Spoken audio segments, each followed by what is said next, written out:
2024 சென்னையில் நல்ல மழை. ஸோ இந்த வருஷம் சென்னையில் தண்ணி பஞ்சம் வராதுன்னு நினைக்கிறேன். பட் இந்த வீடியோட கண்டென்ட் அது இல்லை. சோலார் பேனலில் இன்ஸ்டால் பண்ணுறதுல பெஸ்ட்டு மந்த் எதுன்னு பார்த்தீங்கன்னா அது மான்சூன் பீரியட் ஆகிய அக்டோபர், நவம்பர், டிசம்பர், ஜனவரி மந்த் தான். பட் எந்த கஸ்டமர் எங்கள்கிட்ட சோலார் ப்ராஜெக்ட்ஸ் ஆர்டர் கன்ஃபார்ம் பண்ணும்போது சொல்கிற ஒரே பதில், சம்மர் சீசன்லேருந்து நாங்கள் சோலார் ப்ராஜெக்ட்ஸ் வந்து அதிகமாக போகிறோம், ஏன்னா சம்மரில் தான் அதிகமாக இபி பில் வருது, அதனால் சம்மர் தான் பெஸ்ட்டு சீசன் சொல்லுவாங்க. ஆக்சுவலாக ஆன்சர் அது இல்லை. சோலார் பேனல் இன்ஸ்டால் பண்ணல பெஸ்ட் மந்த் பார்த்தீங்கன்னா அது அக்டோபர், நவம்பர், டிசம்பர், ஜனவரி மந்த் தான். ஸோ இந்த மந்தில் தான் நீங்கள் சோலார் பேனல் இன்ஸ்டால் பண்ணாலும் மிகப்பெரிய அட்வான்டேஜ் நீங்கள் உங்களுக்கு கிடைக்க போகுது. அப்படியா? அப்படிலாம் இல்லையேன்றவங்களுக்கு இந்த வீடியோட ஃபுல்லாக பாருங்கள். ஏன் இந்த வீடியோ நான் போடுறேன்னா, மக்களுக்கு அவ்வளோ புரிதலோ இல்லை விழிப்புணர்வு இல்லாமல் இருக்கிறாங்க. சோலார் பேனல் இன்ஸ்டால் பண்ணதில் பெஸ்ட் மந்த் அது நவம்பர், டிசம்பர் தான்.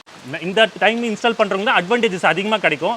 ஸோ இந்த சீசன் மான்சூன் விட்டுட்டீங்க. பட் அடுத்த மான்சூன் 2025 நபோல் வந்து நீங்கள் சோலார் பேனல் பண்ணுறது இருந்தால், ப்ராஜெக்ட்ஸ் பண்ணுறது இருந்தால் நவம்பர், டிசம்பர் மந்த்தை சூஸ் பண்ணுங்கள். அதுதான் பெஸ்ட்டு. அதால் கிடைக்க போகிற அட்வான்டேஜஸும் பெனிஃபிட்டும் உங்களுக்கு தான் கிடைக்க போகுது. உங்கள் வீட்டுக்கு இதே மாதிரி சோலார் பேனல் இன்ஸ்டால் பண்ணால் டிஸ்கிரிப்ஷன் நம்பருக்கு அதில் காண்டாக்ட் பண்ணுங்கள். எங்களோட சோலார் இன்ஜினியர்ஸ் உங்கள் வீட்டுக்கு இதே மாதிரி அழகான சோலார் பேனல் இன்ஸ்டால் பண்ணி தருவாங்க. இப்போ வாங்க மழைக்குள்ளே போகலாம். நல்ல வெயில் அடிக்க ஆரம்பிச்சிச்சுங்க. ஸோ வீடியோ கண்டினியூ பண்ணலாம்.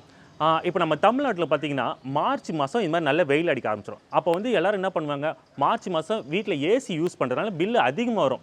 ஸோ மார்ச்லேருந்து ஏப்ரல் மாதம் அதிகமாக பில்லு வரதுனால தான் எல்லோரும் சோலாருக்குள்ளே வரீங்க.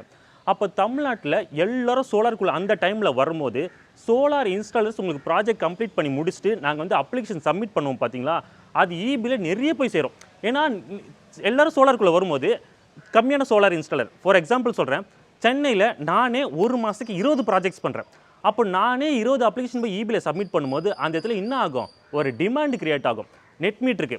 ஸோ அப்போ என்ன பண்ணுவாங்கன்னா, எல்லா சோலார் இன்ஸ்டாலரும் எல்லாருக்கும் சோலார் போட்டுட்டு இபியில் போய் சப்மிட் பண்ணும்போது அது எக்கச்சக்கமாக போய் சேர்ந்துடும். அந்த டைமில் ப்ரியாரிட்டி வைஸ் தான் நெட் மீட்டர் தருவாங்க. ஸோ எல்லாருக்கும் ப்ரியாரிட்டி வைஸ் கொடுக்க நீங்கள் ஏற்கனவே ஒரு 60 நாள் பில்லை கட்டிட்டு தான் சோலாருக்குள்ளே வருவீங்க, ஒரு 2 மாதம். அதுக்கப்புறம் இங்கே டிமாண்ட் வரதுக்கு அது வந்து 30லேருந்து 60 நாள் ஆகுது. அதனால தான் என்னோட எல்லா வீடியோஸ்லையும் ஆவரேஜாக 45 டேஸ் ஆகுதுன்னு சொல்லுவேன் சோலார் நெட் மீட்டர் வரதுக்கு. ஸோ இதில் ஒரு 45 நாள், ஏற்கனவே 2 மாதம் நீங்கள் அதிகமாக பில்லு கட்டிங்க, ஒரு 2.25 மாதம் வந்துலேருந்து 3 மாதம் நீங்கள் இதில் லூஸ் பண்ணுறீங்க. ஸோ 3 மாதம் அதாவது பாதி சம்மர் போயிடுது. ஸோ அதனால் எப்போவுமே நீங்கள் சோலார் போடும்போது நவம்பர், டிசம்பர் ப்ரிஃபர் பண்ணுங்கள். அதுக்கப்புறமா ஒன்று கிரியேட் ஆகுதுங்க, அது இன்னும் அதிகமான டிமாண்ட் உண்டாகுது. அது எப்படி சொல்கிறேன், இந்த 45 நாள் நாங்கள் சோலார் முடிச்சு ஒரு ஜூன் மாதம் போய்டும் பார்த்தீங்களா, அதுக்குள்ளே மே, ஜூனோட பில்லு மறுபடியும் வந்துடும். அப்போ அந்த டைமில் சோலாருக்குள்ளே வரவங்களும் நிறைய பேர் வருவாங்க. அப்போ மறுபடியும் நான் ஒரு 20 ப்ராஜெக்ட்ஸ் பண்ணுவேன். 20 ப்ராஜெக்ட்ஸ் பண்ணி நிறைய சப்மிட் பண்ணுவேன். அதுமாதிரி எல்லா சோலார் இன்ஸ்டாலரும் இப்போ அப்ளிகேஷன் கொடுப்போம். அப்போ அந்த ஜூன் மாதம், மே மாதத்தோட அவங்க நினச்சி பாருங்கள், அது 60 நாள் ஆகிடும் நெட் மீட்டர் வர. அது இன்னும் டிமாண்ட் கிரியேட் ஆகும். அப்படியே மே, ஜூன், ஜூலை, ஆகஸ்ட், செப்டம்பர் வரைக்கும் அந்த சென்னையில் டிமாண்ட் இருந்து தான் இருக்குது நெட் மீட்டருக்கு. இப்போ அக்டோபர் மாதம் என்னன்னு பார்த்தீங்கன்னா, இவ்வளோ நேரம் வெயில் எனக்கு கிடைச்சது பார்த்தீங்கன்னா, இப்போ வெயில் அடிக்கல, மான்சூனுக்குள்ளே போய்டும். மான்சூனுக்குள்ளே போனோன்னா யாரும் ஏசி போட மாட்டாங்க, மறுபடியும் நெட் மீட்டரோட டிமாண்ட் கம்மியாகிடும். அந்த டைமில் இபி ஆஃபீஸில் போய் பார்த்தீங்கன்னா நெட் மீட்டர் சும்மாவே இருக்கும். ஸோ அதனால தான் எப்போவுமே நான் சொல்கிறது, அக்டோபர், நவம்பர் இன்ஸ்டால் பண்ணுறாங்க பார்த்தீங்களா, அவங்களுக்கு சென்னையில் அந்த மாதமே நெட் மீட்டர் வந்திருக்கு. ஃபார் எக்ஸாம்பிள், நாங்கள் இப்போ மேடவாக்கம், சோழிநல்லூர், சிட்லப்பாக்கம், கிண்டி, ஆலந்தூர், கூடாஞ்சேரி, நுங்கப்பாக்கம், கோடம்பாக்கம், இல்லை நார்த்து சென்னையில் பார்த்தீங்கன்னா கோலத்தூர், கொரட்டூர், பாடி, அம்பத்தூர், ரெட்டில்ஸு, மண்ணடி வரைக்கும் போட்ட எல்லா ப்ராஜெக்ட்ஸ்க்குமே அக்டோபர், நவம்பர் இப்போ போச்சு பார்த்தீங்களா, 2024 அக்டோபர், நவம்பர், டிசம்பர், ஜனவரி, இது எல்லாமே நெட் மீட்டர் அந்த மாதமே வந்துச்சு. ஏன்னா நாங்கள் அப்ளிகேஷன் சப்மிட் பண்ணும்போது என்ன சொன்னார்னா, நெட் மீட்டர் சும்மா தான் இருக்குது, நீங்கள் கையோட எடுத்துன்னு போயிடுங்க, ஃபோர்மேன் அனுப்புகிறேன் இன்ஸ்டாலேஷன் பண்ணுறதுக்குன்னு சொன்னாங்க. ஸோ அதனால தான் நெட் மீட்டர் வந்து டிமாண்ட் இல்லாத காலம் அக்டோபர், நவம்பர், டிசம்பர், ஜனவரி. அதுவே ரொம்ப நெட் மீட்டர் டிமாண்ட் உள்ள காலம் பிப்ரவரிலேருந்து செப்டம்பர் வரைக்கும் நடக்குது. ஸோ வெயில் காலத்தில் நீங்கள் சோலார் பிளான்ட் இன்ஸ்டால் பண்ணிட்டு 45 டேஸ் நெட் மீட்டருக்காக வெயிட் பண்ணுறது காட்டிலும், மழை காலத்தில் சோலார் பிளான்ட் இன்ஸ்டால் பண்ணிட்டு 15 டேஸ்க்குள்ளே நெட் மீட்டர் வரதான் இதில் மிகப்பெரிய அட்வான்டேஜ். இப்போது செகண்ட் பாயிண்ட்டுக்குள்ளே போகலாம். செகண்ட் பாயிண்ட் வேறு எதுவும் இல்லைங்க, பெனிஃபிட். வீடியோட ஸ்டார்டிங்கில் ஏற்கனவே சொல்லியிருப்பேன், அட்வான்டேஜஸ் அண்ட் பெனிஃபிட். அட்வான்டேஜஸ் வேறு எதுவும் இல்லை, சம்மர் சீசனில் நெட் மீட்டர் டிமாண்ட் அதிகமாகும், அதுவே வின்டர் சீசனில் நெட் மீட்டர் சீக்கிரம் வந்துடும். இதுதான் ஒரு அட்வான்டேஜ். இப்போ பெனிஃபிட் ஒன்றுமே இல்லை. இப்போ வந்து நீங்கள் வந்து மார்ச்லேருந்து செப்டம்பர் மாதம் வரைக்கும் நாங்கள் ரொம்ப பிஸியாக இருப்போம். ஏன்னா எப்போவுமே எங்களுக்கு அந்த 20 ப்ராஜெக்ட்ஸில் 22 ப்ராஜெக்ட்ஸ் எப்பவுமே கன்ஃபார்ம் ஆகிடும். ஸோ அந்த டைமில் என்னோட மார்ஜின் பார்த்தீங்கன்னா 8 to 10% எப்பவுமே ஒரு ப்ராஜெக்ட்ஸ் நான் வைப்பேன். ஸோ அந்த டைமில் வந்து அது எந்த மார்ஜின் எப்பவுமே ஃபிக்ஸ்டு தான். ஏன்னா எங்களுக்கு அதிகமான ஆர்டர் கன்ஃபார்ம் ஆகிடும். அதுக்கு மேலே ஒரு வேலை வந்தாலும் நான் ஸ்டாப் பண்ணிவிடுவேன். அதுவே இந்த மழை காலத்தில் பார்த்தீங்கன்னா எனக்கு வந்து ஒரு 12லேருந்து 18 ஆர்டர் தான் கன்ஃபார்ம் ஆகும்.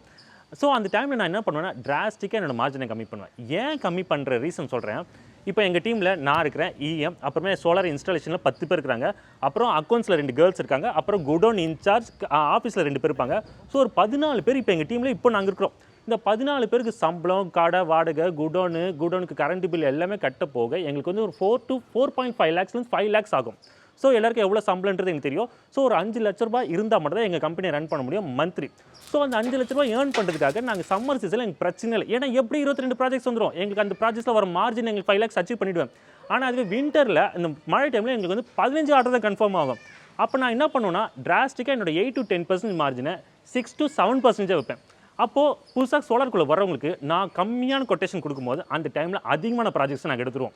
ஸோ இந்த ட்ரிக்ஸ் தான் நான் வின்டர் சீசனில் அதிகமாக யூஸ் பண்ணுறது. ஸோ வந்து வெயில் காலத்தில் 20 ப்ராஜெக்ட்ஸ் கம்ப்ளீட் முடிக்கிற நாங்கள் மழை காலத்தில் 24 ப்ராஜெக்ட்ஸ் எடுப்போம். ஏன்னா அந்த 5 lakhs அச்சீவ் பண்ணுறதுக்காக. ஸோ இதுதான் நாங்கள் யூஸ் பண்ணுற டெக்னிக்ஸ். உடனே இந்த வீடியோ பார்த்துட்டு நீங்கள் உங்கள் ஊரில் இருக்கிற சோலார் இன்ஸ்டாலர் கூப்பிட்டு அதான் மழை காலம் வந்துச்சுல்ல, நீங்கள் வந்து உங்களோட மார்ஜினை கம்மி பண்ணிங்கன்னா அது எனக்கு தெரியாது. இது எங்களோட டாக்டிக்ஸ், நாங்கள் யூஸ் பண்ணுற ஒரு இது தான் இங்கே. ஸோ எங்களுக்கு அந்த ஒரு 5 lakhs வேணுன்றதுக்காக நாங்கள் நிறைய ப்ராஜெக்ட்ஸ் எடுப்போம். நீங்கள் ஒவ்வொரு சோலார் இன்ஸ்டாலர் ஒவ்வொரு மாதிரி ஒரு பிஸ்னஸ் டாக்டிக்ஸ் யூஸ் பண்ணுவாங்க அவங்களுக்கு ப்ராஜெக்ட்ஸ் இல்லாத டைம். ஏன் இந்த டாக்டிக்ஸ் நாங்கள் யூஸ் பண்ணுறோன்னா, இப்போ நாங்கள் 12 பேர் சும்மாவே ஆஃபீஸில் உட்கிறதுக்கு கம்மியான மார்ஜினில் ஏதாவது ஒர்க்கு பண்ணினே இருக்கலாம்ல. மழை காலத்தில் சும்மா இருக்கிறதுக்கு ஏதாவது ஒரு மார்ஜின் பண்ணுறதுனால தான் அந்த டைமில் நான் அதிகமான ப்ராஜெக்ட்ஸ் எடுக்கிறோம். ஸோ அதுமாரி சப்மிட் பண்ணும்போது அங்கே இபிலையும் இப்போ பார்த்தீங்கன்னா நெட் மீட்டர் அப்ளிகேஷன் அவ்வளோ வந்திருக்காது. ஸோ ப்ராஜெக்ட்ஸும் சீக்கிரம் முடிச்சிருவோம், அதிகமான ப்ராஜெக்ட்ஸும் பண்ணுவோம். நெட் மீட்டருக்கு ஃபாலோ பண்ணுற வேலை மழை காலத்தில் இருக்காது. ஏன்னா நெட் மீட்டர் வந்துடும் சீக்கிரமாக. ஸோ மழை காலத்தில் சீக்கிரமாக ப்ராஜெக்ட்ஸ் போடுவோம், கஸ்டமரும் ரொம்ப ஹாப்பி ஆவாங்க. அதனால தான் எப்பயுமே மழை காலத்துக்கு நாங்கள் அதிகமாக ப்ராஜெக்ட்ஸ் பண்ணி இந்த 5 lakhs மார்ஜின் அச்சீவ் பண்ணுறதுக்காக நான் என்னோடய மார்ஜினை கம்மி பண்ணி கஸ்டமருக்கு ஒரு பெனிஃபிட் தரேன். ஸோ இதுதான் நாங்கள் யூஸ் பண்ணுற ஸ்டாட்டிக்ஸ். எப்போவுமே என்னோடய வீடியோவில் எல்லாமே 90% சொல்லிவிடுவேன். ஸோ 10% நாங்கள் ஒயரிங்காக வச்சுருப்போம். ஸோ 90% நான் உண்மையை சொல்லி பிஸ்னஸ் பண்ணுறதுனால தான் நாங்கள் இவ்வளோ ப்ராஜெக்ட்ஸ் ஒரு மந்த்லி எடுக்கிறோம். ஸோ மழை காலத்தில் கொஞ்சம் தடுமாறும், அது தடுமாறக்கூடாதுன்றதுக்காக தான் இந்த பெனிஃபிட் நான் உங்களுக்கு தரேன். ஸோ கம்மிங்கில் வந்து மான்சூன் டைமில் மழை காலத்தில் உங்களுக்கு சோலார் பேனல் இன்ஸ்டால் பண்ணால் டிஸ்கிரிப்ஷன் நம்பரை கான்டாக்ட் பண்ணுங்கள். எங்களோட சோலார் இன்ஜினியர்ஸ் உங்களுக்கு இதேமாதிரி சோலார் பேனல் இன்ஸ்டால் பண்ணி தருவாங்க. Meet you in my next video. Thank you, பாய்ங்க.